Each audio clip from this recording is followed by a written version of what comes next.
اور پاکستان کے اوپر جو ہے نا سینکشنز لگوائیں. شاباش ہے بھائی تیری عقل کے اوپر اور بے شرمی کے اوپر. اور پھر ان جیسے لوگوں کو اب کوئی فالو کرے تو ان کی عقل کے اوپر بھی جو ہے نا پتھر ہی پڑنے چاہیے. اگلی بات دیکھیں میں بڑی انٹرسٹنگ بتاتا ہوں. جو آج کا جو مین جو بات ہے کرنے والی اور سمجھنے والی کہ اگر پاکستان کے اندر ایک ڈیموکریسی جتنی بھی مفلوج ہے, اس کو مفلوج کہہ سکتے ہیں, ایک بساکیوں پہ کڑی ہوئی ڈیموکریسی ہے. اب وہ مجبوری بن گئی تھی, باجوہ ڈاکٹرائن تھی, فیض نیٹ ورک تھا, اور اس کے اندر سے یہ پاکستان کے ریسکیو کرنے کے لیے نکلا ہے. سب سے زیادہ قربانی, مور دین 90% قربانی ایک پارٹی کی ہے اور اس کے لیڈر کی ہے, میاں محمد نواز شریف کی اور پی ایم ایل این کی, کہ انہوں نے اپنی سیاست کا جنازہ نکلوا دیا لیکن پاکستان کو اور پاکستان کے نیوکلیر ایسٹس کو ریسکیو کیا. اچھا, اب اگر یہ ایک سسٹم بن گیا اور پاک افواج ایک زبردست موڈ میں نظر آتی ہے, اور میں نے یہ دیکھا کہ بھائی جو عاصم منیر ہیں وہ یعنی کہ اب تو فیلڈ مارشل ہو گئے ہیں, تو ایز اے جنرل وہ جس طریقے سے اب کمان کر رہے ہیں, تو اہل ترین لوگ اور وہ جو جذبہ رکھتے ہیں لڑنے کا اور جن کے اندر جنون ہے, وہ یہ اہل ترین لوگوں کو لے کے آ رہے ہیں اور فائٹ کے لیے تیار کر رہے ہیں. نہ کہ اس بارے میں میٹنگز ہو رہی ہیں کہ ڈی ایچ ایز کہاں پہ بنائیں, عسکری کہاں پہ بنائیں, ہماری آسائشوں کے لیے بہتر کیا ہو, ہم کن کی جگہوں پہ جو ہے نا قبضے کر سکتے ہیں, ہمیں اپنے مستقبل کے لیے, اپنے بچوں کے مستقبل کے لیے کیا کرنا ہے, جو کہ ماضی کے اندر ایسا ہی ہوتا رہا. اور اپنی طاقت کو بڑھانے کے لیے کس طریقے سے فوج کو مزید جو ہے نا یاش کیا جا سکتا ہے, افسران کو کیسے جو ہے نا اپنی طرف اٹریکٹ کیا جا سکتا ہے, یہی سب کچھ ہوتا رہا. تو اہل ترین لوگ اب فرنٹ پر آئے ہیں. اب یہ خزدار کا جو واقعہ ہوتا ہے نا, تو اس کا مطلب یہ ہے, یہ ایگزیکٹلی وہ ورڈنگز ہیں, ان کے میننگز ہیں, ورڈنگز کے میننگز ہیں جو خواجہ سعد رفیق نے اپنی اسپیچ میں کہے کہ شیر دل ہمارا چیف ہے, چیف آف آرمی سٹاف ہے, لیکن اس کے اندر انہوں نے یہ بھی بات کہی کہ یہ جنگ ختم نہیں ہوئی, یہ جنگ شروع ہوئی ہے.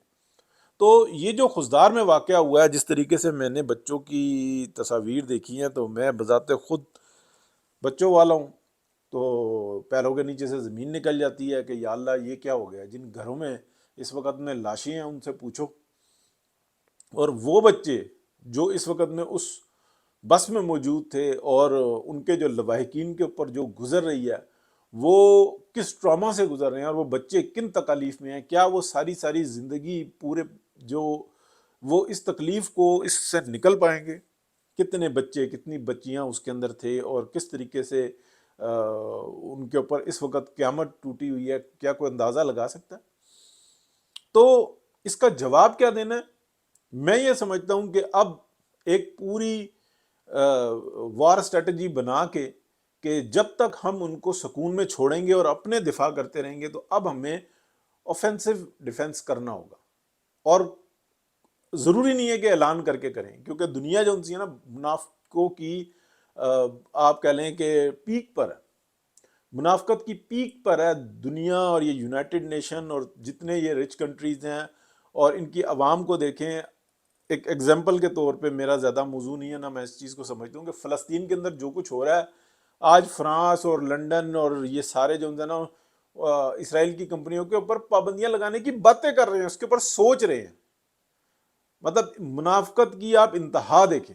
اور ابھی کوئی ریزولوشن آئے تو دیکھیں کیسے امریکہ ویٹو کرتا ہے کہ بالکل نہیں, جو کچھ کر رہا ہے اسرائیل ٹھیک کر رہا ہے, اور بالکل مطلب جھوٹ کے اوپر جو ہے نا پورا نظام کھڑا ہوا ہے, اسی لیے بربادیاں ہوتی ہیں. اور پاکستان میں اگر یہ کوئی سمجھے کہ اگر جس صورتحال کے اندر پاکستان نے انڈیا کو لے آیا تھا, اگر انڈیا لے آتا تو بچنا کچھ نہیں تھا. اس وقت میں دوسرا فلسطین بن گیا ہوتا پاکستان, اتنے بم گر رہے ہوتے, اور پوری دنیا کہتی مارو. یہ پہلگام میں جو کچھ کیا انہوں نے, یہ سارے دہشت گرد ہیں, یہ 24 کے 24 کروڑ عوام سب دہشت گرد ہیں, سب کو مار دو. یہی دنیا کی صورتحال ہے.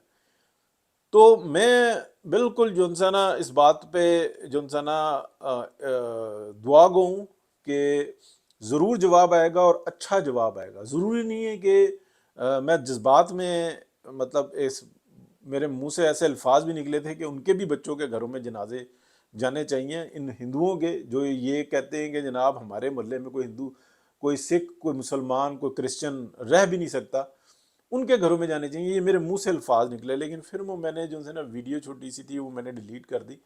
لیکن میں یہ سمجھتا ہوں کہ جس طریقے سے دنیا کو بتایا کہ ہم جنگ لڑ سکتے ہیں، ہم ان کے مندروں پہ، ہم ان کی RSS کے آفس پہ حملہ نہیں کریں گے، بلکہ ہم ان کی تنصیبات کو اڑائیں گے.